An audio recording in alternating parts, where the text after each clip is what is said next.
You should be live. Oh, right as I clicked on the wrong screen. Hi, everybody. Off to a good start already. Welcome to your favorite weekly series, Grace Under Pressure, where we are interviewing some members of the Order of the Rose from around the known world. This week, we are lucky enough to be joined by Countess Beatrice. Next week, we will be joined by Duchess Miranda of Antir. And let's meet our hosts. Hi, welcome back this week and every week to Sir Joel de Grace, my co-host and Blooper reel. jovial punching bag. Is that fair to say? You're jovial, that's for sure. I don't know how willing you are. So Joel's been in the SCA about 16 years and is now living in Callantyre by way of several other of the Laurel Kingdoms of the known world. And he was knighted in 2018 in Artemisia, and his consort is his wife, the Honorable Lady Aniela, who puts up with him, I'm sure. And he has some really cute doggos at his house too, which we might hear on occasion. Fun fact for this week about Joel, is this the same fun fact from last week? No. Oh, okay. That you think IPAs taste like the devil's own spit? I thought this was covered last week, Joel, but if not, I think we just talked about that in a text. I don't think it actually. Okay, that's completely fair. They should be outlawed. They do taste like devil's spit. But if you like devil's spit, if you're into that, I'm not going to yuck your yum. You're just not welcome to hand me your beer, and I think that's fine. I think we'll be okay with that, actually. So, all right. Oh, it's so gross.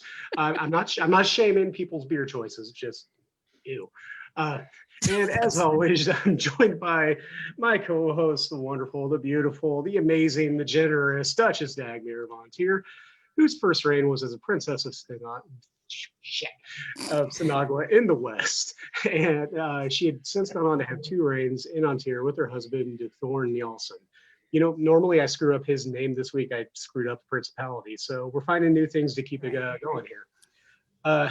The other black swan. It's the other black swan place, because the Sinagua has a black swan on its arms. Oh, that always makes me think of the kingdom that our wonderful guest is from today. So anyway, go ahead. Fair enough. This week's fun fact about her, Grace, is that she's gone through 3 copies of the Colin Firth Pride and Prejudice and feels zero shame about it. No shame. There's no shame in watching Colin Firth emerge wet from a lake over and over and over again. So if anyone does feel shame about that, I'm welcome to I'm happy to join your support group and give this you. This is a shame-free zone, y'all. That's right.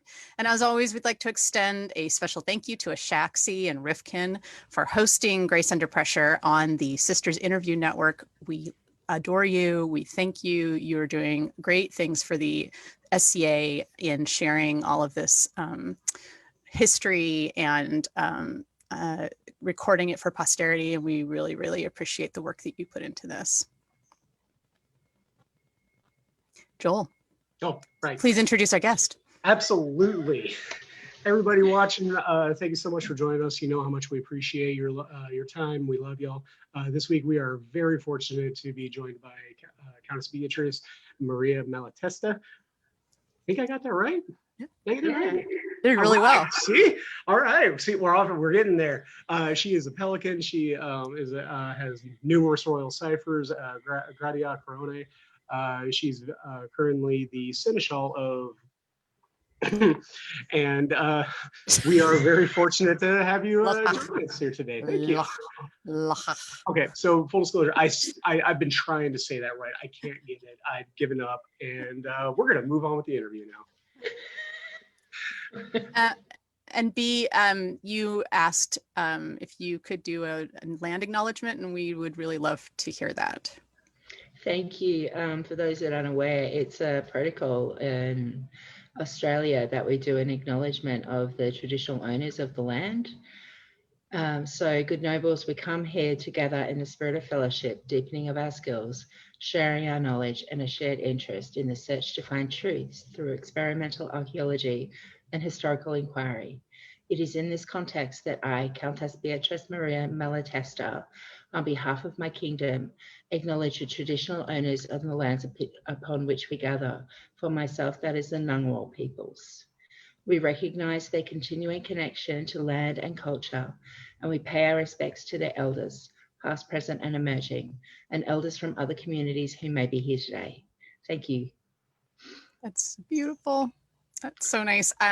Bea invited us to also, or to feel welcome to do the land acknowledgements that we do. And I would love to take a moment to do that as well. And I really appreciate the encouragement. So this is the land acknowledgement that I wrote for our Thanksgiving that we did at our Thanksgiving table. My family thrives on traditional lands of the people of the Suquamish and the people of the Duwamish, past and present. We wish to honor with gratitude the land itself and the people who have stewarded these lands since time immemorial. We acknowledge that as descendants of white settlers, we benefit from treaty violations and broken promises, and we seek to use our voices, our resources, and our spirits to address historic inequities. So thank you. And I don't have anything nearly that beautiful prepared. And so I just want to say that I acknowledge that I'm on the land of the Iowa tribe. That's all I have. I didn't have a thing prepared because that's, I guess, beyond me. So I apologize, but I do acknowledge that I'm on that land. That's more than we had done in the past, Joel, and I think it's really cool that you are open to looking that up and knowing that, because that's knowledge that you didn't have before we had this conversation. So that's the thing I didn't know before, but now that I know, and I am happy to. Yeah, that's cool. Hey, so Bea, I'm going to dive right into this question then. Tell us a little bit about the land acknowledgement and the way that the SCA has embraced that. Is that something that comes from the local government practices or from your role? You know, did you have any influence over that, or how did you come to do that in the society? It's become a protocol at a federal level. So across Australia, the Commonwealth Government has it's not a requirement, but strongly encouraged at the beginning of meetings and events for people to acknowledge the traditional lands upon which they gather. Australia has quite a tumultuous history with its Indigenous peoples, and for those unaware, that we do say Indigenous peoples because there are two peoples in Australia. There are the Aboriginal peoples and the Torres Strait Islanders right up the tip of Queensland. So the acknowledgement of country itself came a little bit into the SCA radar around 2016, 2017. And we had a Crown who was very, very passionate about bringing this into a standard and making it such a normal part of our court processes that there has been Duke Alpha and myself ran Romany Festival in 2017, and he did the acknowledgement of country at that time, and it is now also become quite a part of a lot of courts at the beginning of events. It's not a stock standard, not everywhere does it, but a lot of people have quite a passion for it, but it is done in quite a few of our mundane meetings, particularly our board meetings and council meetings. Mm-hmm. That's great. My university, of course, does it, but we also are on lands that have been contested. And as I was talking about before we started, we have many sovereign tribes in this area. And so these issues are pretty daily for us, but I know not everyone in the country is thinking or acting on, information about the tribes that live in their area in the US. It's really, I think, wonderful to me. That's my personal opinion, that people are thinking about how they might be contributing to the further oppression or marginalization of people that indirectly, obviously most of people we know are not doing anything directly, but they may not be aware of how subtle that can be, how nuanced it can be. So thank you for explaining that. And also, we have a lot of folks here who are interested in considering the way that people in the SCA period came in contact with peoples that were already in their areas of exploration. And it falls squarely within the SCA period, but we've, obviously always been very hesitant about doing anything that could further marginalize people. So, but we also leave out some important voices when we do that too. So I think this will be an interesting exploration going forward for the SCA. Absolutely. I would like to acknowledge Baroness Miriam of the Baroness Domhold in Lochac, who gave us these words, and I think they were created for, don't quote me on this because I may be wrong, for the No More Heralds and Scribes Symposium that ended up being online last year.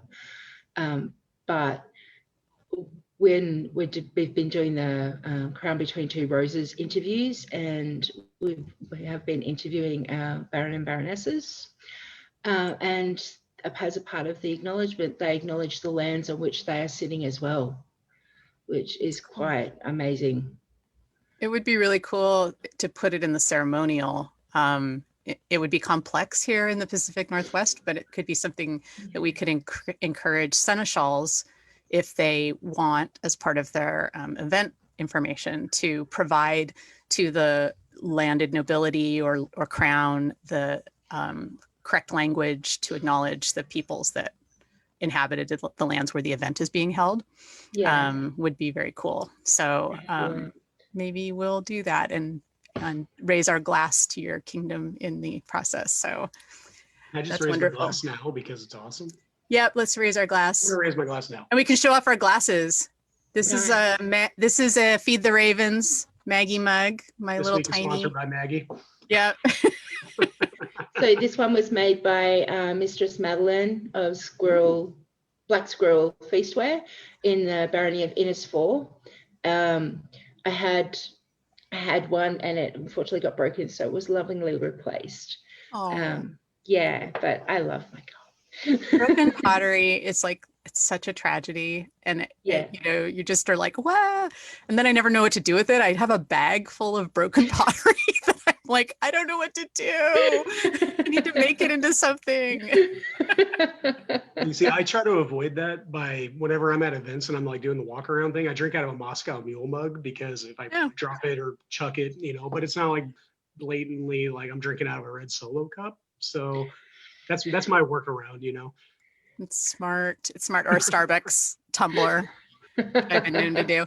So we would love to hear a little bit about your SCA origins, just diving into this. And we are not very formal. We have questions that we have written, but we don't always follow our own best scripting. And so we may meander around, and then we have a few slides that you may not know which slides I pulled off of your available photos. So it'll be a complete surprise to you to explain what's in there. So, and that's just how we do things around here. So it's a wandering path, but we get there. That's right. That's right. So, yeah, we'd love to hear about your origins. So I actually started in the SCA in a small canton called Castellon-Montanum, which was based in Toowoomba in Queensland. And I was introduced to that by an ex-boyfriend. And I went to my first council meeting. It was on the 1st of May, 93. So I always remember my anniversary because it's the anniversary of the SCA year. And I had always loved history. I loved Victorian history. I loved garb. And it just felt natural to start hanging out with these people, and I got to make friends. And then I moved between Brisbane and Toowoomba a few times, but held some offices there. And just absolutely fell in love with it. I love the costuming. I like cooking and creating feasts, and it's my family as well now. It really is. But I love running events. That's my big thing. So I like seeing the joy in other people's faces. You've been active since before you became a kingdom then? Yeah, we were a crown principality when I started, and which was quite interesting. I think my second event was a coronet tourney. We were running because we're our parent is West Kingdom, so at that time we were running the three reign rotation. Mhm. Yeah. So seeing how that ran, and the prince and princesses who were all up there, and it was all quite fascinating, and there was definitely lots of peer fear, and getting to know it. And it's, Yeah. I love part of why I love it is the complexity of the society. There are so many things to constantly learn, even after almost 28 years doing this. And I was lucky enough to be there when we became a kingdom. So I went to our kingdom creation, and yeah, it was just phenomenal. Yeah, it's not something everybody gets to do. No. That experience is pretty special, and it can be an incredible relaunch. A group has to be pretty firmly established to become a kingdom, of course, but it's an opportunity to say, well, this is what we like and value and want to carry forth, and this is where we need to be different and need to be distinct from the parent kingdom that we came from. Yeah, and I think we have been very lucky. Distance has been a factor. The fact that we were a crown principality meant that there wasn't a lot of change in the structure of how we ran, but creating our own identity and traditions has been a strengthening across the kingdom. And then, of course, not of course, but in 2004, the Qaid released the lands of New Zealand. So New Zealand came under the Kingdom of Lochac as well in that time. So they weren't actually a part of Lochac when it was created, but did came into the kingdom. It's like the slowest game of Risk ever. Like yeah. 60 years of like gentle encroaching and retraction and bloodless wars and paperwork. Yeah, I think we're kind of lucky because our borders are pretty strong. Yeah. Yeah, we've got a collection of islands. Yeah. That's our kingdom. I always liked building up from Australia to the mainland in Risk. I was not a great player, but that's how you win. You're just patient. So yeah. Since everything in Australia is poisonous, it's natural boundaries, and they're not poisonous. I'm kidding. I'm sorry. They're venomous. There's a difference. Venomous, right? So, no. We just hear that everything will kill you. That's Doesn't right. matter if it's poisonous or venomous. Everything will just kill you, including the drop bears. I know. I've always wanted to go to Rowaney, and I'm like, if only if there was nothing that could kill me there. Because like in Washington State, we do have rattlesnakes and brown recluses and black widows, but your chances of survival after any of those is like very high, very, very high. It's gonna hurt. It's just not gonna kill you. You don't have spiders that chase you across the ground and like jump on you. They only chase you if you antagonize them. But how do you know what antagonizes a funnel spider? Come on. I feel like me loudly screaming "ocean" running away would count as antagonizing them, though. No. So, no. I watch all those. You would be amazed at how many anacrophobe, I think that's the right word. Yeah. People who have a fear of snakes and spiders live in Australia, are Australians. They freaking hate them. Yeah. And yet they come to festival. Yeah. Okay. I mean, and I realize there's things you can do, and you should check out your shoes and all that kind of stuff, which I do anyway, even with the non-lethal stuff that we have here, because I just don't want an earwig in my pants, because I've had an earwig in my pants before, and it pinched the hell out of me, and it was not okay, and I had to strip my pants off in the middle of an SCA event and get them off as fast as I could. See, all I think there is that a new pickup line? Do you have an feel earwig in your I pants? feel like you owe me a story right now, Dag, but we'll get that offline. We'll get that after. You're not interviewing me. I just talk a lot. So, All right, well then let's get back to it. So No, in you're, terms of the animals, we are very lucky. It doesn't happen here.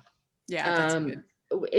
If honestly, we've had events where there have been snakes, and it's very quick to the word's very quick to travel around going, there's a snake over there, don't go over there. Yeah. Just stay away from it. Yeah, I'm actually less worried about snakes because they really don't want to be around you, and it's harder to hide and all like. But Yeah. spiders, I'm not a spider fan. But you know, There's when this things can spray can legit stuff. hurt you, if they can actually hurt you, Yeah, you should avoid spray. it. Oh yeah, Spray everything. spider spray. Yeah. What? I need some spider spray. Maybe it's not legal here. You have mosquitoes. That's probably the thing that worries us the most. Yeah, we do. Yeah. We have lots of mosquitoes, and we do have mosquito-borne diseases. Yeah. Ross River fever is one of the big ones, which is originated up in northern Queensland. Yeah. But again, we have a lot of repellents that it's on the market, and you use them, and we've got these new wristbands that you put on and it releases a citronella, and you don't even have to spray, you just wear the wristband for a few hours. That's nice. Yeah, and I have like 3 cans of 100% DEET spraying at all times. And not everybody can use DEET. Some of us are delicate flowers. You know, the thing that we worry about, of course, is an outbreak of something that is insect borne, and it, you know, on this continent, we do worry about vectors that are emerging because of climate change out of the southern hemisphere and more tropical areas. And the concern is very real, but the good thing is we can largely manage it by managing where we do events. So that's helpful. But I really dislike mosquitoes. And when I lived in California, in Sinagua, they used to do abatement programs where they would spray the town once a week. Wow. And yeah, it was really wild to live in a place where they did that. And I'm like, what are the long-term consequences of this, guys? I'm not sure this is really all that healthy, but welcome to the US. Yeah. So yeah. Dad, remind me sometime, I'll tell you how I got bit by a rattlesnake. All right, moving on. That actually is a real thing, but we'll save that story for another time. Or if we have technical issues and we need no, it was dumb. Yeah, so whenever people see you next, that's the story you're telling. That's fine. I can drink because hopefully we'll be seeing all of our friends soon. On that note, renew your membership, wear your damn mask. All right. Thank you. So you reigned in 2013? 2012. Yeah, that's what I said. So you had been playing for a little while by the time you were able to reign. But if you could, with the gift of hindsight, if you could go back and tell yourself something before your first reign, what advice would you give pre-reign you? Oh, pre-reign? Yeah, like just something that the gift of hindsight, you know, where you wish you would have known that before your reign.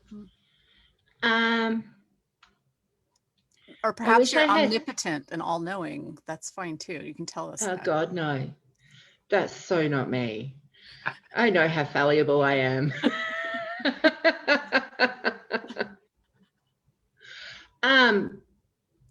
I think it's that everyone is so forgiving. People are very forgiving. We constantly fear doing something because of the response that may come through.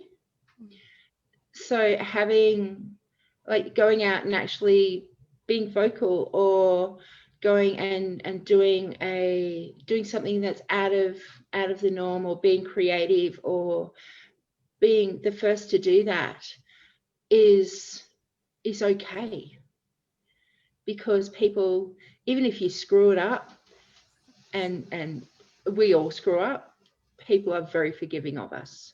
Mm-hmm. I don't know where I would be if I didn't have forgiving friends, that's for sure. Yeah.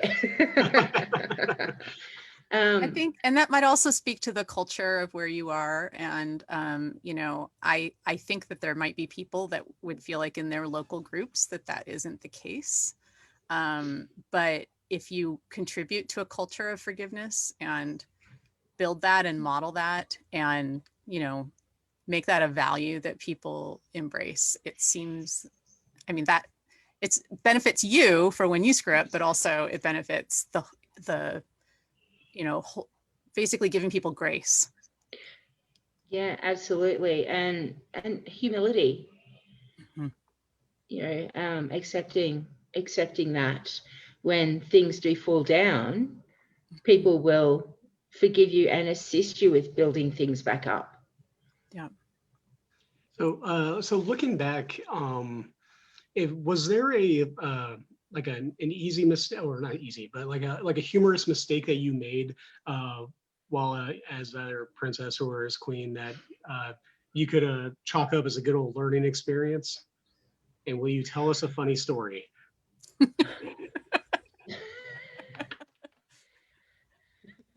And where's that humility? No, I'm kidding. I'm kidding.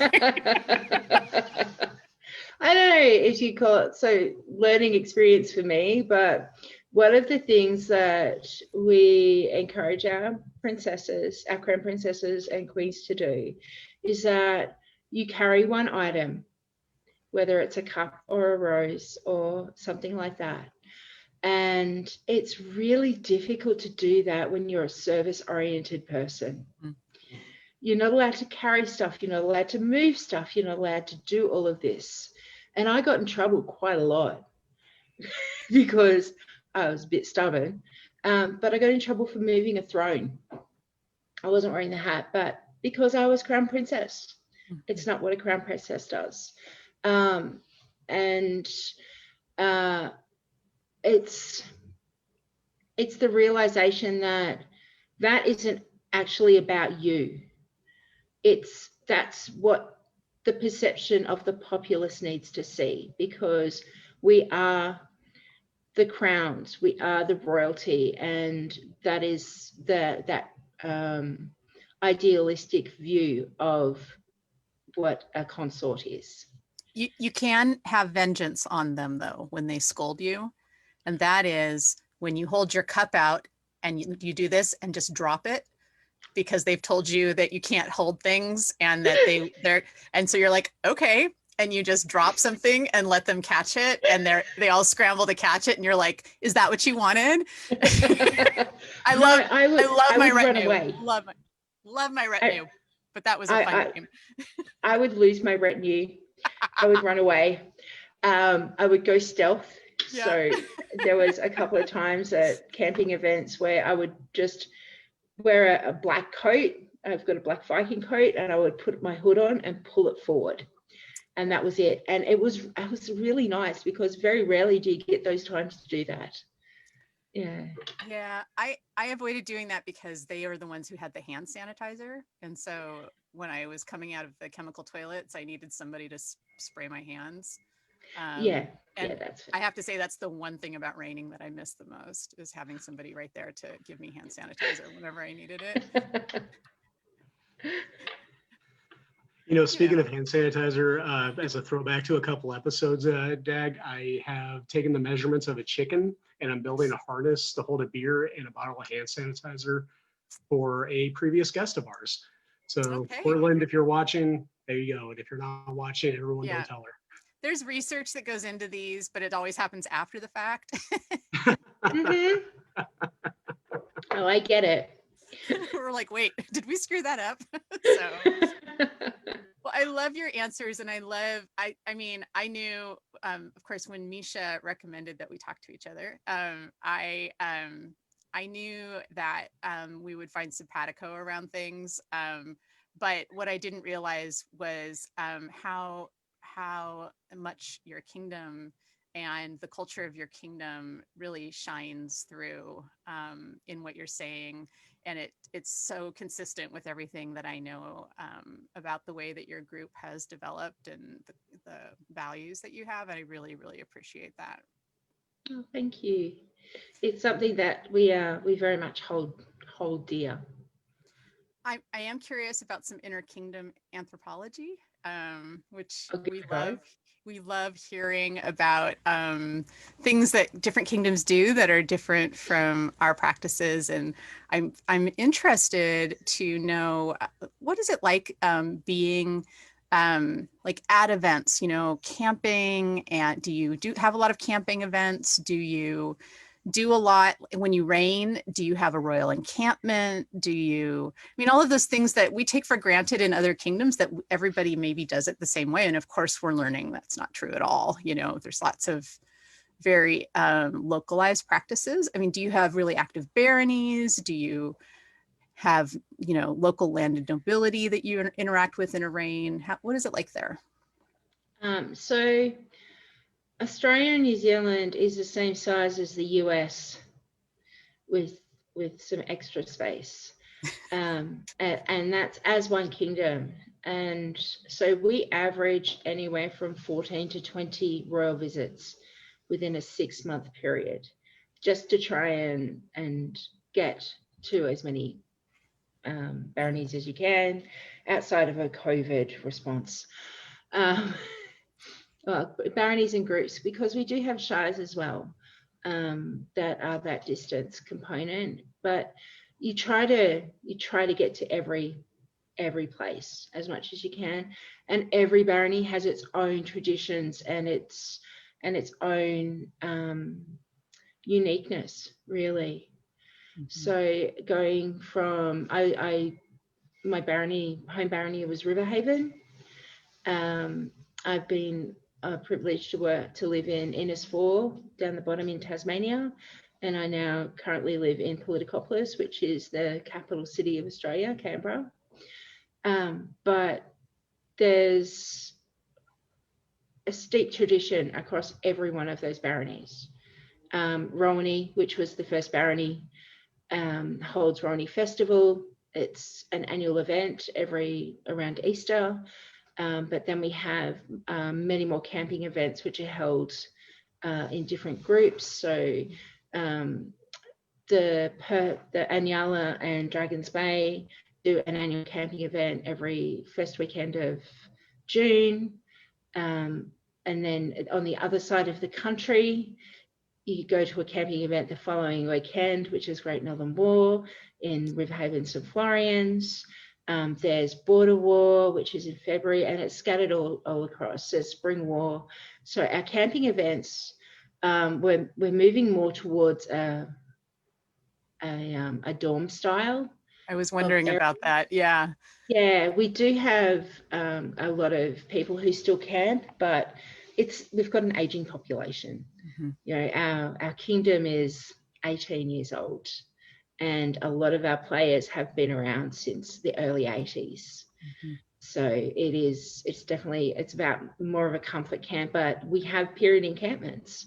We have, there are royal encampments at some of the bigger events, and our royals will generally have their own households, or they will camp within their home barony or home group, as such. Yeah. I laugh because a lot of events here in other places outside of Ontario, they have shower trucks, and they talk about, we never have shower trucks unless it's like we have one big war where sometimes we have shower trucks. Everybody's like, oh my God, you don't have shower trucks? I'm like, no, it rains a lot here, but I'm like, that's not where I would put my investment. I would invest in like big trucks full of beds where you sleep off the ground and you can just go into your cube and like sleep on a real bed for the weekend, like in a snore-proof like little capsule where you don't have to listen to drums or inhale, wood smoke or all the fake allergens. Wouldn't that be amazing? Like, well, we have Canterbury Fair is one of our other big events, which I love. It's in New Zealand. It's in the Southern Island, and it's just amazing. But those big events, especially Rowaney and Canterbury Fair, if you are not using the dorms, then you provide your own showers. So we actually have our own shower setups within our campsites. Portable toilets, the portaloos. they're hired, especially for Roni Festival, and people can hire their own. It's those kind of things. So there are private use points in there. When we were talking about spiders and snakes, I'm thinking to myself, I mean, let's be really honest, folks, our biggest danger at events are people with poor personal hygiene giving us dysentery, which is the most period risk that we would face at an event. So all of us have gone home at some point or another with some kind of food poisoning or other illness that was born to us by no hand washing. So, you know. The Pensic plague or something along those lines. Yeah. It's not a part of the medieval life that I really wish to recreate, but we do inadvertently all the time. So at least we don't have cholera. Canterbury Fair a couple of years ago had a plague run through the event of gastro. So, and the way that they managed it was quite amazing. Very lucky to have a lot of medical professionals, cool, and emergency services personnel who know how to manage that kind of stuff. Yeah. It would be interesting to see if there's some kind of a emergency response plan like that for illness. You know, we talk a lot about, you know, in the Pacific Northwest, we have wildfires, much like Australia does, and we have earthquake and tsunami preparedness and a lot of things like that. But what we definitely don't have is a pandemic or illness response. And it would be interesting to see that be developed more broadly.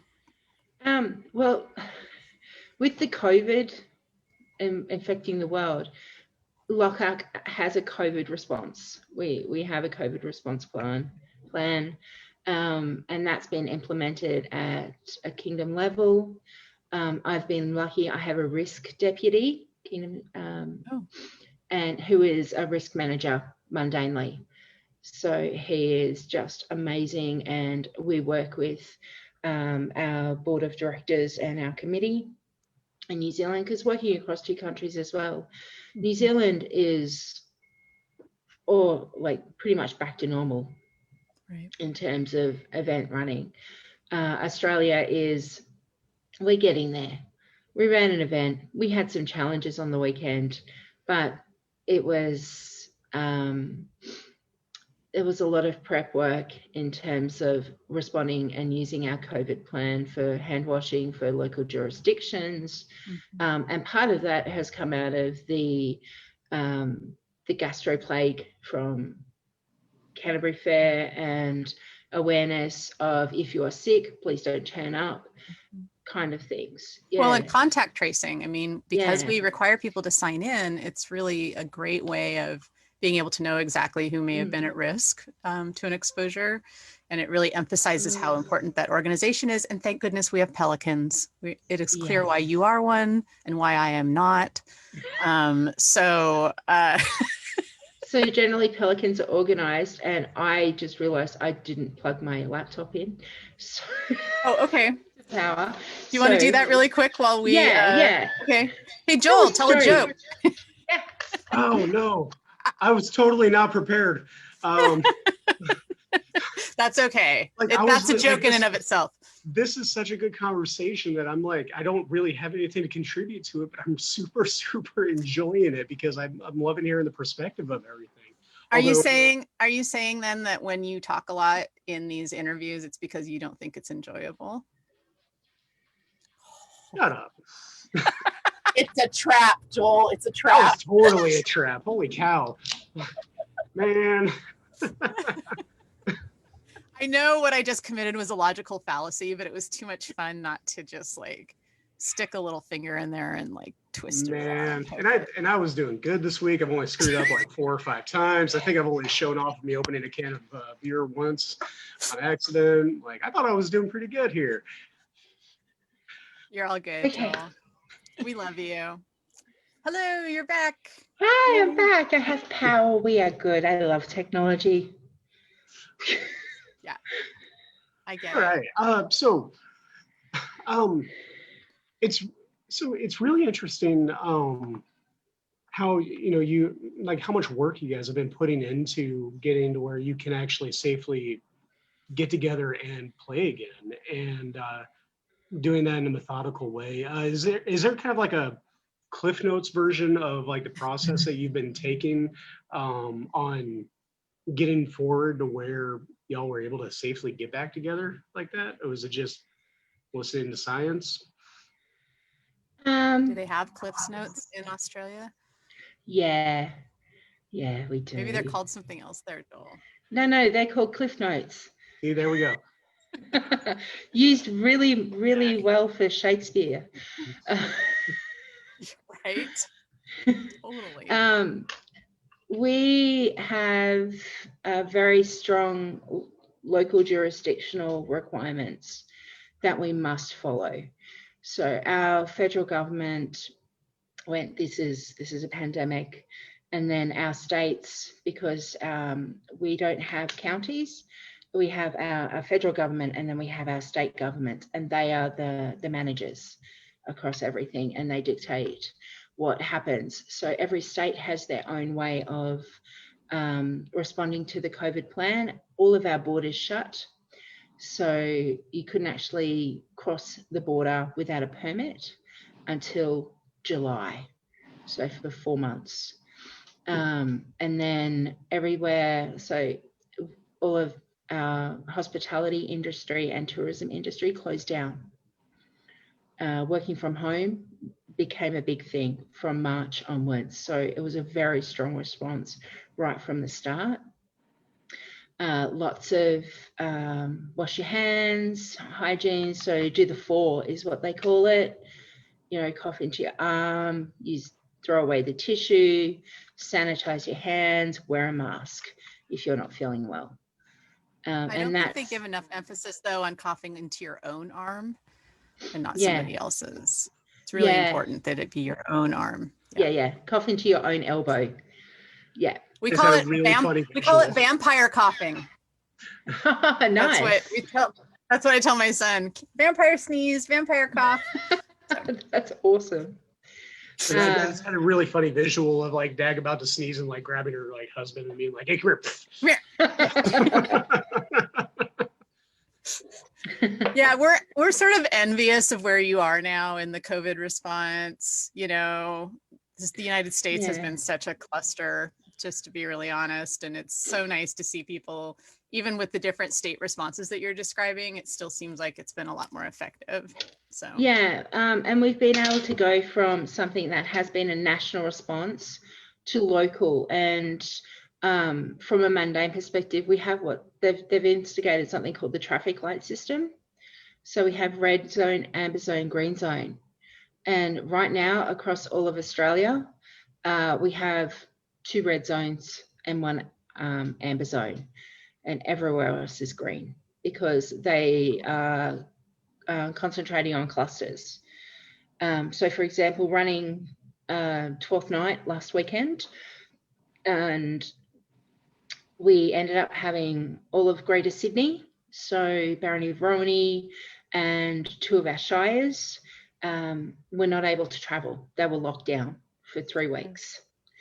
And then Victoria, because Victoria's had such a high response, I think they had maybe two months where they could actually leave their house. Wow. 2 or 3 months, yeah. And it was limited leaving within a 5-kilometre zone, and you could only go out for essentials. That was it. Yeah. And then so when it started in Sydney, there was contact tracing, community transmission to Melbourne. So Melbourne essentially closed the border, nobody can come back in. And then Brisbane on Friday escalated to a 3-day lockdown. So we had to cancel all of our bookings for our persons who had already started their travel or were in Canberra, because Canberra is a green zone. We've had 1 case in the last 6 months. Somebody in the comments is saying that Melbourne was in level 4 lockdown for 114 days. Yep. That's incredible. Yeah. Yeah. But it's nice to see that there's results from it. And I think, Yeah. I'm in Washington State, where our total death count in the entire state for the entire pandemic is lower than the daily death count right now in the United States. Wow. So, what we're doing is working, but it's also Yeah. really, really sad to think about all of the people affected across our country who are Mm. not living in areas where they valued information or where the communities are not able to stay at home because of Yeah. economics. So I think we had maybe 11% of our population in terms of cases. okay. Yeah, so Yeah. which is quite high, really, but we currently have, I think, less than 300 active cases across Australia It's amazing right now. Yeah. And Mm. this has a direct effect on the SCA. And that's the thing, Yeah. like, we all know that we are in an in-person activity. This is like what we Yeah. value.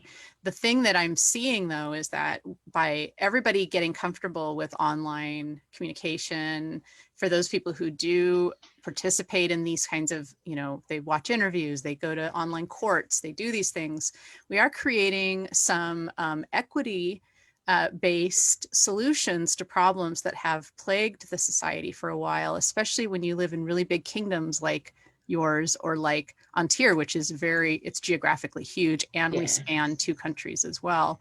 And you start to think, oh, well, maybe there is a way that people who can't afford to travel, can't afford to take the time off, or because of other reasons are not able to participate fully, can we start streaming court for people that can't go to an event? Can we start making peerage meetings happen online instead of taking up time at events, that sort of thing, or do a mix, a hybrid, So it's interesting. We didn't have any peerage meetings. It was our kingdom event. We didn't have peerage meetings. We will have Zoom meetings. So all of Yeah. our peerage meetings are moving into a Zoom Yeah. space. The other thing with all of the online stuff is it's creating our history. Yeah. And it's recording our history Yeah. across the known world. And it's amazing to hear, like, recording personal histories and how everything has come about and people's identities, and the structure and differences across kingdoms and across the known world has been phenomenal. Yeah. But we should probably mention that you host your own online I do. series. So Yes, you want to talk a little bit about that so people can hear about that too? I will. I just want to say one thing, that when you do get back to face-to-face events, be mindful of something called event fitness, because we've really lost it. We noticed that on the weekend running a massive event. We ran 3 events in our barony last year and 1 this year, and we've lost event fitness. Okay. So Yes. don't lick people. No, don't lick people. No. Okay. That's it. I'm not going. Even with consent, it's not a good idea, Joel.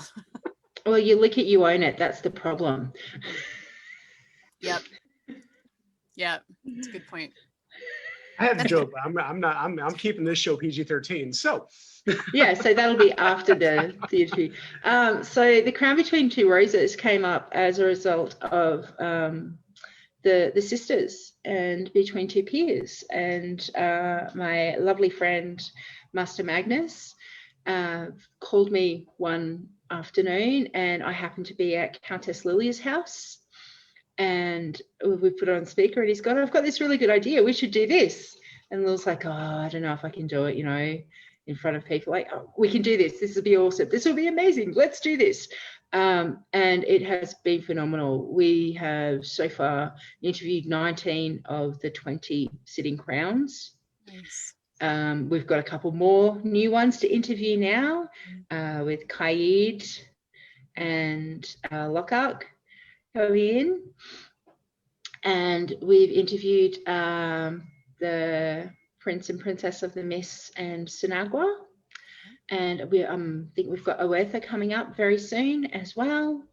And we've started doing our own barons and baronesses to get so people can see what Lochac is like and across the known world. And y'all should definitely get Zipser and Maniko from Aidenville to Prince and Princess. you need to get them on the show. They are awesome people and a couple of my favorites. Just saying. Someday I'll do my Swan Princess impression and walk for you, but it's not appropriate for online because it's a full body effect. But from when I was Princess of Sinagua, and we had these cloaks that were way too big for me because I'm like 5'2" if I stand up really straight. So yeah. We'll definitely do that sometime. And Joel, whatever high opinion you may maintain of me will plummet after that. So you should I just imagine it as like you kind of like walking around like a velociraptor. So kinda. I mean, Yeah, that's not. so I'm already on board with this. That's So. not too wrong. And I will say, I think it's awesome that you're helping create the content that's out there. You know, I've had a few questions asked, like as to why I'm involved in a show with the Roses, and it was just because there's a lot of content for us, for my stick jock self out there, but I didn't see a lot for the other side, for the inspiration behind everything, for the people that are really making the SCA what it truly is, which is, you know, this beautiful place. And so that was where the idea came from. And at this point, I'm just kind of along for the ride, because without Dag and the Choxy and them, I never would have gotten this off the ground. So I'm just kind of a mascot at this point, but I'm good with it. So I don't know about Yay. that. You're not I a don't know. mascot. You're a punching bag. We've established that already, Joel. So. hell, let's keep it SCA focused. Hell, I'm sorry. You're right. You're right. Hell. Not at all. I have to say, one of the things that I didn't realize, and a lot of people don't actually realize, so in Lochac, the Order of the Rose is non-armigerous, and it's a order that is you're automatically in there. It's not a polling order in Lochac. All of our consorts are admitted to the Order of the Rose. But as a rose, you have responsibilities, and it's not something people truly realize, that you not only assist the incoming crowns with what they do, but you help promote grace and courtesy across the kingdom. And the amount of pressure that you're put under for that is quite intimidating. Would you call it grace under pressure? I Save don't the know. show. I won't say what I have. Well, I definitely see it. You know, the people that have made the biggest impact in my SCA life have been roses, and have been people that, you know, the ones that have always called me on my shit, or have been just like the guiding, like a guiding hand to me being even a successful adult, have always been roses. So I can see where that pressure would come from. So that is interesting. In on tier, we have the Ladies of the Rose and the Ladies of the Valorous Estate, which now that we've removed gender and otherwise sort of consolidated that, we do just refer to them as the consorts. But I always liked that it was the Ladies of the Rose, like Lord of the Rings, LOTR, and the Ladies of Valorous Estate was love. I thought that was really sweet. So, you know, but now, of course, we're equitable. But I think the role kingdom to kingdom is something we've really been fascinated by, because not every kingdom, like some kingdoms, like, yeah, we host a tea every year, or we do this or we do that, but it really depends. It's very individual. And I wonder if some of it has to do with how transient your populations are. Some kingdoms have more people moving in and out of the kingdom than other places. Some places have principalities and some don't. You know, there's just a huge variety. And so we can't really know the true story unless we look at those demographics and the way the kingdom's structured. I know in Ontier, our Ladies of the Rose, traditionally, now consorts, we have an award called the Belated Rose, which is something that we give to somebody that epitomizes the values and honors of that award. But we also took on the duty of the memorial for people who we've lost, called the Riderless Horse. And I think that was a big move for us to take over something that became our sole responsibility, and that, you know, we were really distinctly responsible for, and it was pretty unifying for us and kind of put us all in a position where we really needed to work together, which is cool, you know? Yeah, we so being a crown principality, our princesses had no recognition until 2015, and they were admitted to the Order of the Coronaria, and they are the ones who paved the way for our roses. So we have a rose tawny and a roses tea at Rowani Festival every year, and the coronaria and the roses all gather together. And it is even at our crown tawnies, we have the tradition of the roses standing with the crown, with the queen, and it is not just the previous queens, it is all of the previous consorts, regardless of kingdom as well. Neat. So we have had in our roses tea, we've had some consorts from other kingdoms come across, and it's very much a drunken shenanigan, let your hair down kind of thing. It's because it's the only time we actually get together and just have some fun. And it was framed around the Penzic roses tea. Okay. Well, yeah, but speaking of fun with other people, maybe I could really quickly share a few photos before we move on to Joel's next question. I don't even know what my next question is going to be, so I'm just going to make it up. Well, you always like to ask about vigils, but I think we can go to that next. I'll figure it out. Okay, I'm going to share my screen here. Oh wait, let me go back to where I started. So this was the photo that we used for the promo for this particular interview, and I have to say I love it a lot, and I'm glad you picked this one. That's my boy. So boy is from Kingdom of the Middle, but he plays a lot with Eldemir, and boy fought for me in the Roses tourney at Penzic as my heavy fighter. And he did that consistently until he received his grant level fighting award. It's wonderful. Yeah. I love this so much, and so I decided to keep the banner on it from Facebook. Oh my gosh. It's a great picture. I just wanted the banner on it. So yeah, I love fighting. I do. It's wonderful. So do you still fight? I'm on a break at the moment because of medical reasons, but the plan is to actually get back into my kit across the year. Fabulous. This is a great photo too. Yeah, I loved it. Well, tell us about your hood, because you're wearing it right now. My mantle. The inspiration came from Queen Leiden of Athelmark. She was wearing a gola that had parts of her devices on there, and I really wanted to represent who I am, but who I am affiliated with as well. So I have my rose and I have my device. This is Sir Oz and Count Henri, who have both fought for me in crown tourneys. Count Henri won the tourney and I reigned with him, a really good friend of mine. I have my county, and on the back is the kingdom device, like the kingdom badge, and my household badges, because I have a fighting household, and I have a Margie is my peer. She's my laurel. She was my laurel and pelican, but she is my laurel. Yeah. Wonderful. Yeah. That's really cute. That's my night. My night. I like that.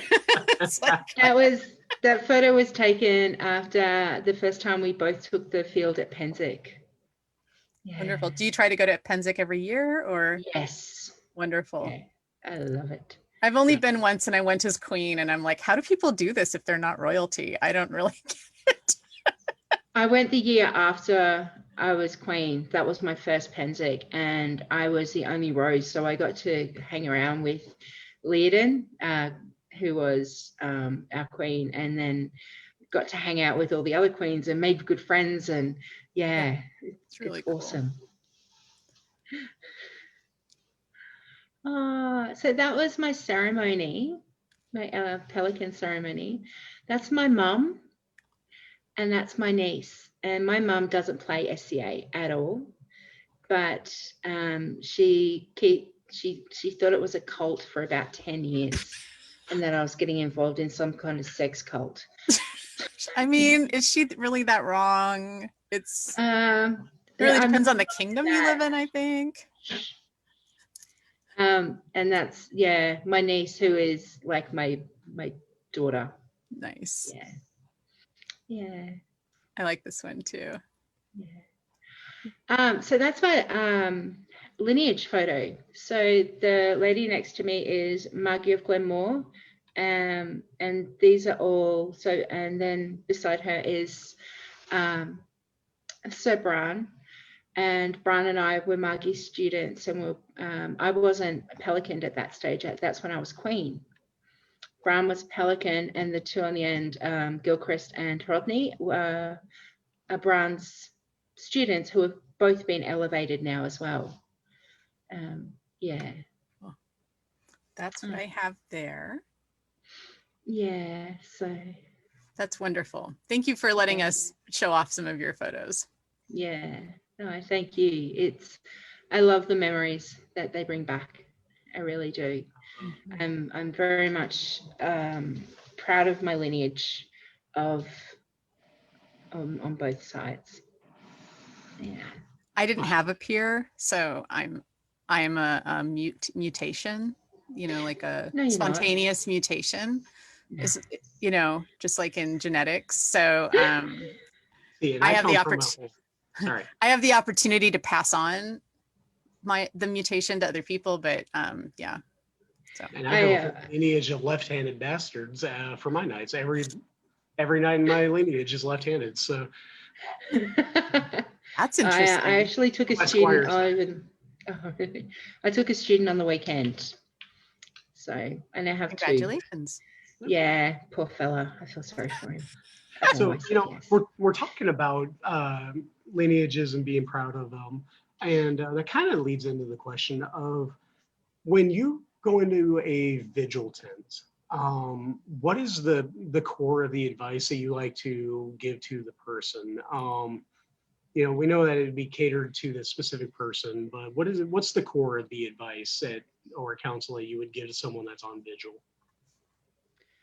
Generally, it is around making sure that you keep your enjoyment. We do this because we love it. Don't ever make it should never feel like a job, unless you take on Kingdom Seneschal, because that's a fucking job. Sorry. Oh, you're good. No, I drop an F-bomb like once a week. Just for your awareness, I walked into Kingdom Seneschal on the 1st of March and then closed down the kingdom. Yeah. Ooh. The other piece of advice that I give is, you are friends with so many people, and your friends will come up on discuss lists, and you have to be objective, and it's really difficult because you know that if they ever find out what they actually say about them, sometimes it will destroy a friendship. But it's that needing to be objective, because that's what one of our responsibilities are as peers. You are my friend, but if I need to speak to who you are and how you comport yourself and the work that you're doing. That's a tough one for sure. Yeah. So having done that, it's really hard. But hopefully all of our friends are understanding of that we can love them dearly, but sometimes they have things that they just need to work on, in our opinions.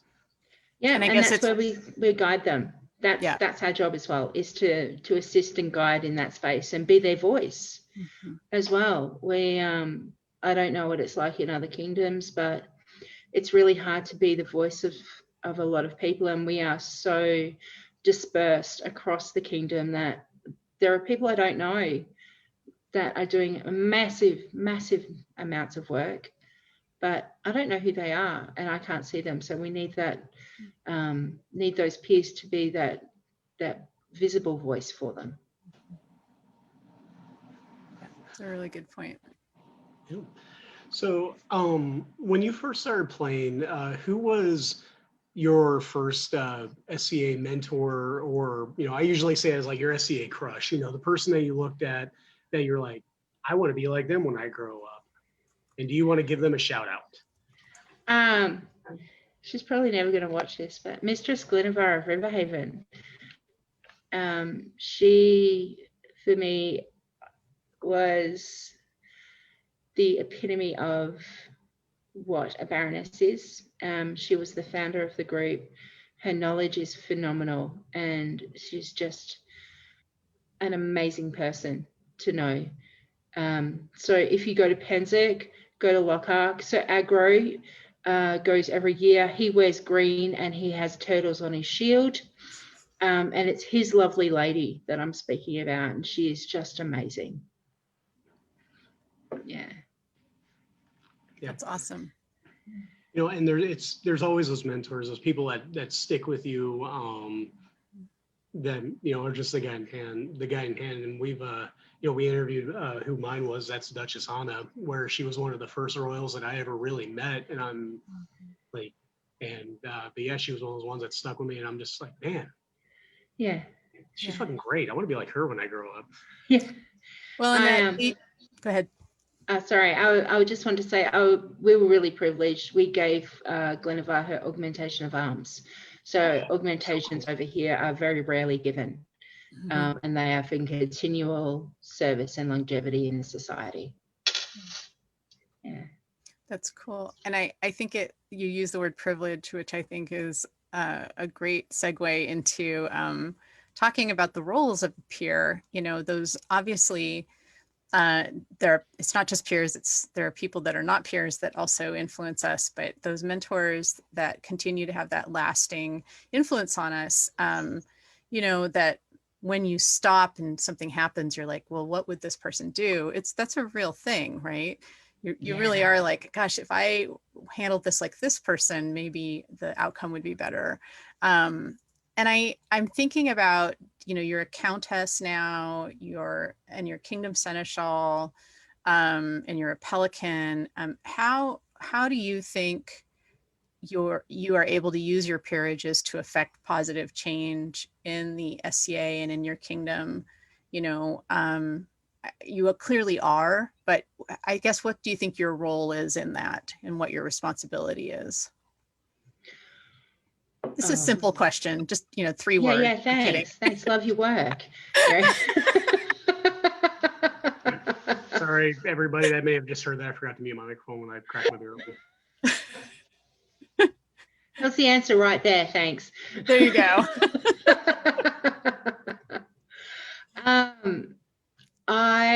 One of the things that I have continually done is I've stayed true to who I am. And I honestly, I am a countess, I am a rose, I am kingdom seneschal. I am a loud person who likes to drink, who likes to have fun and laugh a lot. But I try to lead by example. That's one of my biggest things. If I'm not somebody who cares if I'm judged, because that's actually on the other person, and that's their standards and how they comport themselves. That leading by example is about ensuring that people are enjoying themselves. You know, just doing that one little thing to make sure that to guide people along the way, having a gentle word with somebody, but also not bullshitting people into thinking that you are something that you're not.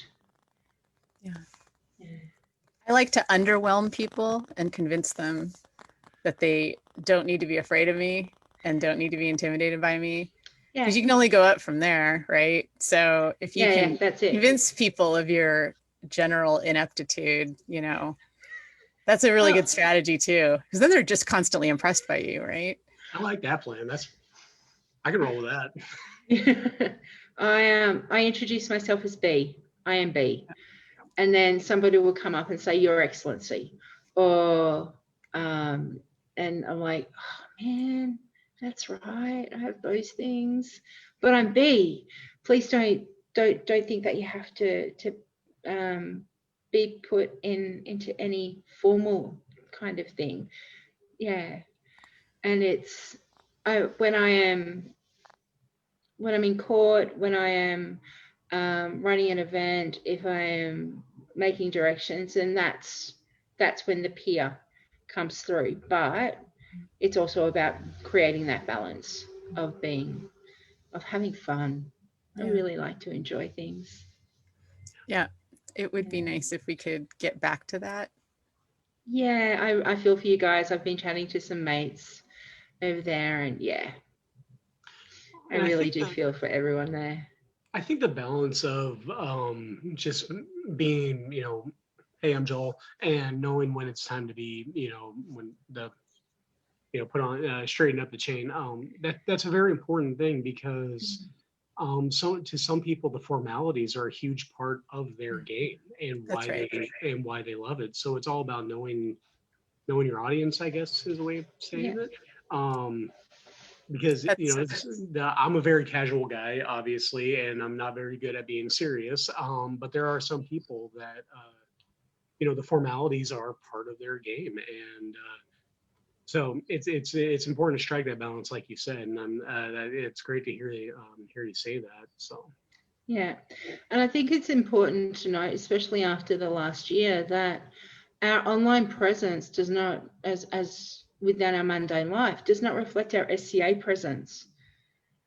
I have a personal Facebook account that has my SCA name attached to it, but what I put up there that's my personal stuff. That's that's me. But if it's reflected of the SCA, then because these are challenges that we are all facing now, then it's going to reflect everywhere. I work for the federal government and I'm under directive. I can't put up where I work. I can't put up what I do. It's not discussed. So, that's a thing that I have to, that I abide by, because it's a reputational thing as well. Yeah, but now we get to decide what it is you do. So we can speculate, is she a spy? She's a spy, CIA, or does she inspect CIA. Agricultural runoff? Does she, what does she do? We can fill in the story. Fill in the gaps. That's exactly By it. next week's episode, I'm going to know what the Australian equivalent of the CIA is, and that's your new job. We only research the really important stuff, so it is decided. That's too good. Yeah. So, circling to a little bit of a different kind of question here. You've been playing for a while, and you're obviously very passionate about caring for people. One of the things that people tend to be focused on is awards in the SCA, and what would be an award that you would create if you could snap your fingers? No political drawbacks, no needing to run it up or anything. If you could just snap an award into an existence, what would that award be, and why would you give it to me? You don't have to give it to Joel. You can give it to Joel. Well, you don't have to. So we already have the Order of the Talifer in Lochac, which is for entertainers. So I'd probably give that one to you already. All right. I like her. I'll buy you a drink of Pepsi. She clearly hasn't watched enough of these interviews, Joel. These interviews are half of me just being made fun of. It's all right. If I could snap my fingers, it would be a grant level award for grace and courtesy. Absolutely. We have the Order of the Rowan, which is an Armiger's award, and it is our grace and courtesy award, and it was named after Mistress Rowan, who brought the SCA to Lochac. And we have an award called the Lochac Order of Grace, which is given once per reign, and it's like the Queen's Order of Grace. And that is amazing. But we have these people who just consistently go above and beyond and are just amazing in how they comport themselves and in the way that they approach people. I'm not a newcomer person. I'm terrible with newcomers. Like, yeah, I'm absolute crap. But I know that. But there are so many people who can take that role and can do it so gently and just know how to maneuver around those new people. And then you've got the people who have been playing for a long time who haven't let it burn them, who haven't become disengaged or disenfranchised with how the SCA is.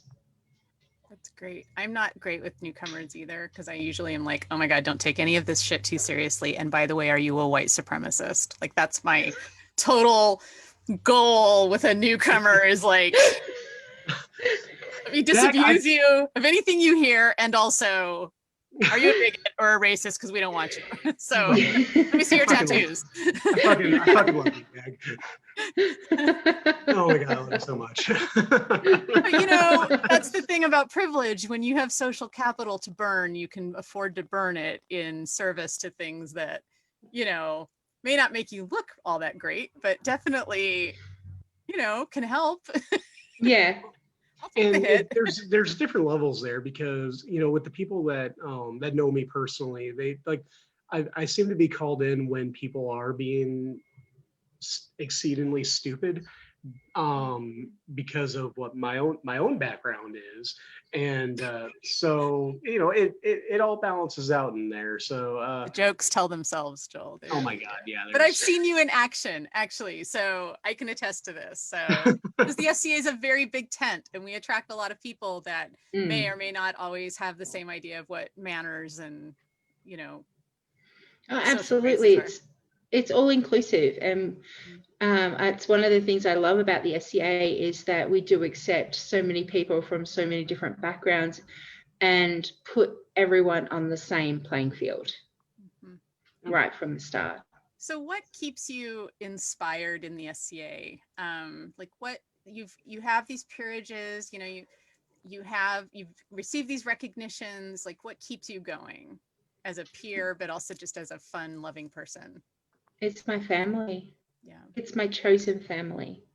Yeah. You hear that a lot, but it's I never get tired of hearing it. So it really is. I absolutely feel for everyone there because we have had the luxury that we can see each other weekly. We can see each other at events. We can see each other and travel just that little bit at the moment. And you know, we have our houses and we have our people that we hang out with quite a bit. And it's that I love creating. I love creating things. I love running events, and it very much is about making the society a whole heap of fun. Yeah, but it's something that is not an everyday thing. It really isn't. And I try to explain being Kingdom Seneschal to my workmates because I work a very full-time job. At the Australian Security Intelligence Organization. Someone dimed you out on that. ASIO, y'all. I don't think she works for the ASIO, but now we know. Right. Yeah, it's ATO, just saying. Of course. I was close. People in the comments are helping do our research for us. So yeah, of course. Thank you, Magnus. I love you because I know he's watching. That's funny. Yeah, it's Oh, yeah, I'm done now. You lost me. No, Sorry. I appreciate everything you're saying. I think we feel the same. And you know, the other thing too, and people who've listened to us before have heard me say this. I was once on a West Kingdom peerage list and somebody complained about how evenings at events had devolved into fancy dress cocktail parties. And I'm like, that's it. That's why I'm in the SCA. It's a fancy dress cocktail party. And if you think any differently, you really have skewed your perspective. As important as this is to us, it's also ultimately we're dorks in the clover. We're standing around in costumes in our kingdom, typically in a cow pasture. And we need to straddle that line between taking it seriously and also remembering why we're all getting together and what we get out of that. And it is really tough to maintain that right now, but interviews like this really help. We really appreciate it.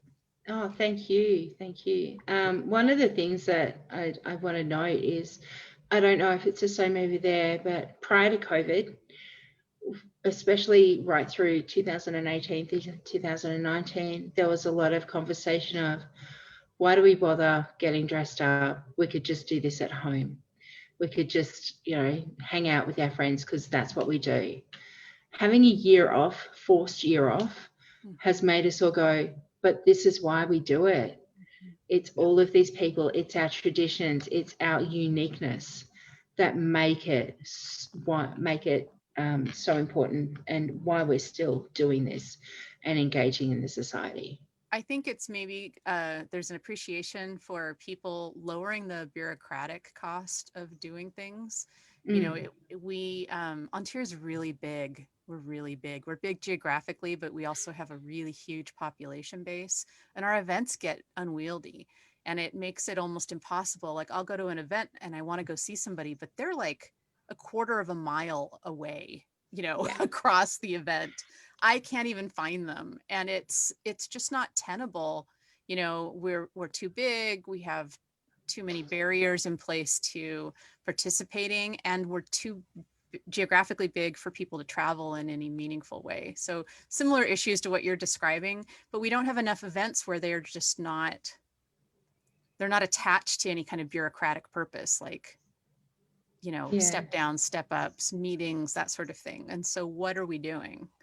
I think those questions are percolating. Like, what about the events where we just go and hang out and have fun? We help out the autocrat team, and that's all the work that we put into it. We don't do any of this other stuff unless somebody really gets their rocks off doing that. Well, our event on the weekend was, because of COVID, we couldn't use a hall. We don't use gymnasiums here or hotels. We couldn't use a hall. So everything was outdoors. Mm-hmm. We had a midsummer picnic, basically.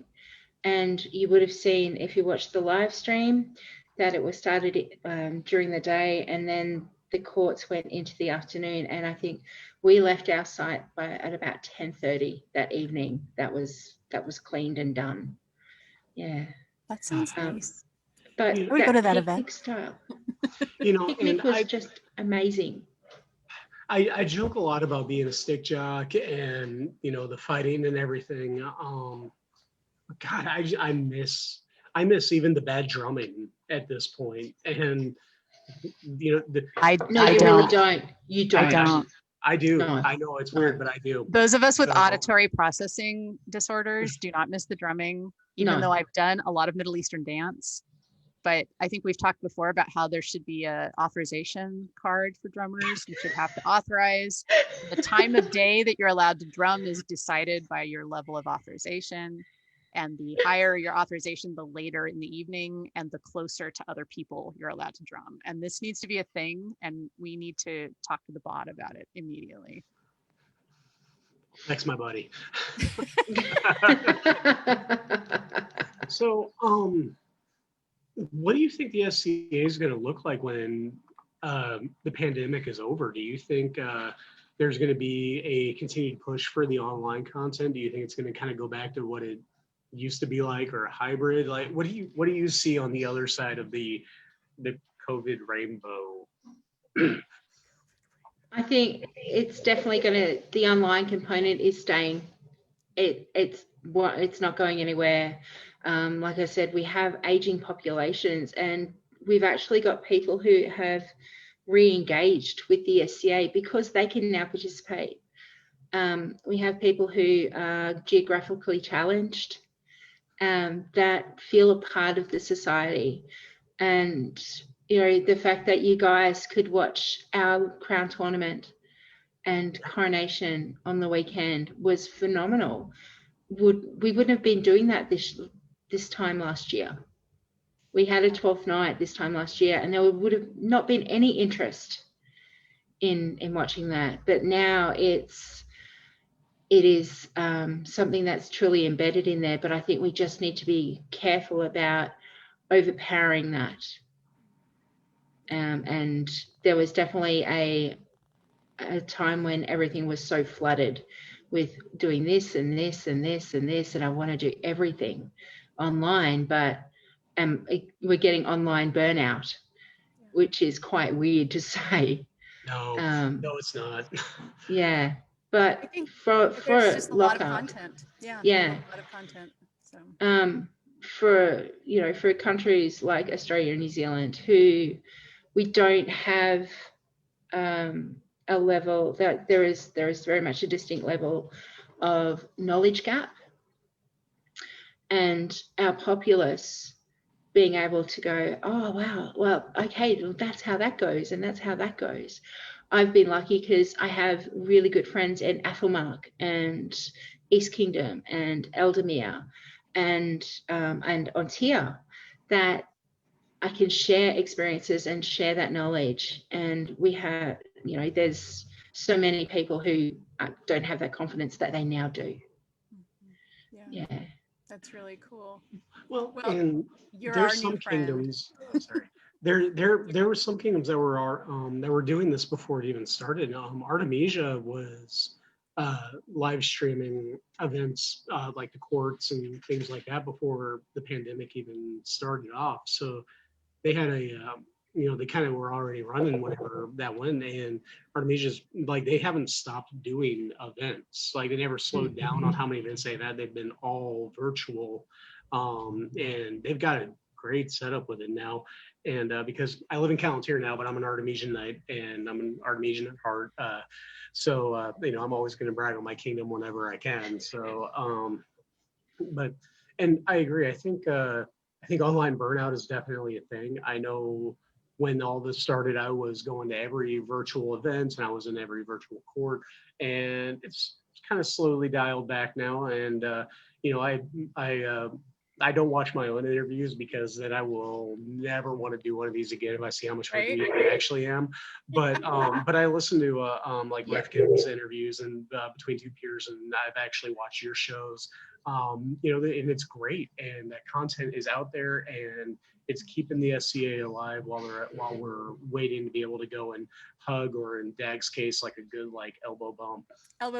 She doesn't like hugs. I'm not a big I'm hugger. I'm a hugger. So I'm a side. so I am like I. to hug from the side. Oh, I'm a full Sit on your lap. I'll sit on your lap. I'll sit right next to you. Just being buried in someone and having to smell them is not always my favorite thing. I'm not that much taller than you, Dag. I'm only 5'9", so it's not like you're in my belly button hug kind of thing. That's plenty taller than me. Plenty taller than me. So, and as we bring these interviews to a close, we always like to do a fantasy basket exchange because, of course, the great basket exchange between royalty is a big part of court culture.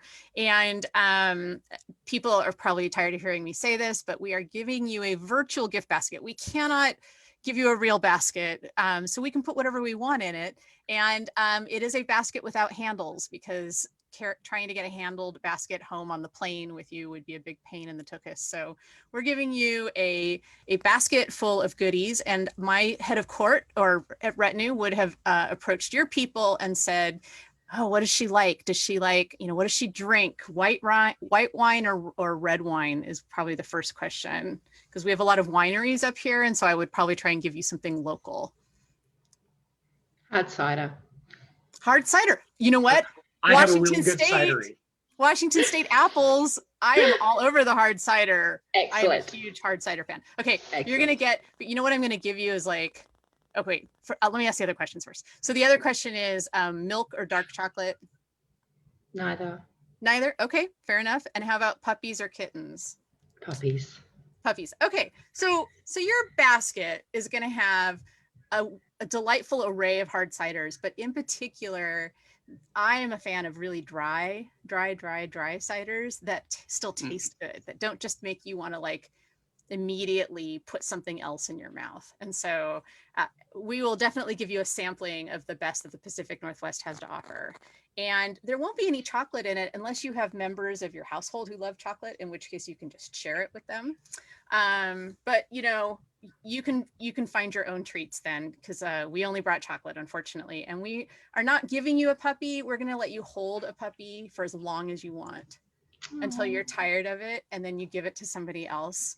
And you know, let's make it a Mastiff puppy, because they're like big and soft and wonderful. Yes. Yeah.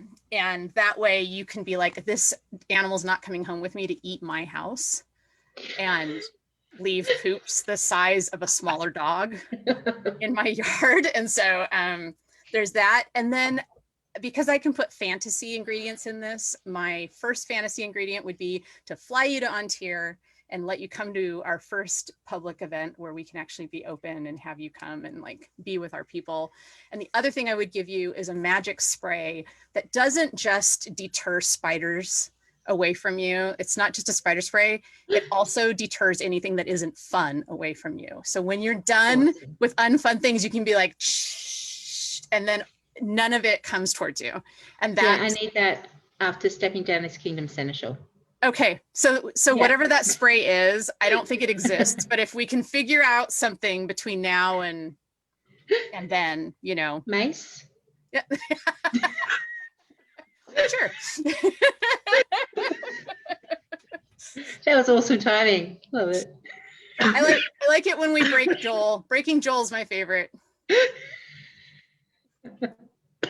Oh, I just inhaled my my Bud Light seltzer. Sorry. We're good. Yes, oh my God. Thank you so much. Thank you. Thank you.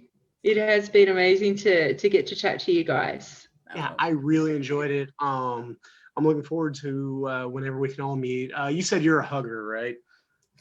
Okay, so you get a hug, because I'm hoping for whenever Pennsic is a thing again. I've got so many people get a hug, but you're going to get a hug and everybody's going to get a hug. But thank you so much. We really, really enjoyed this conversation.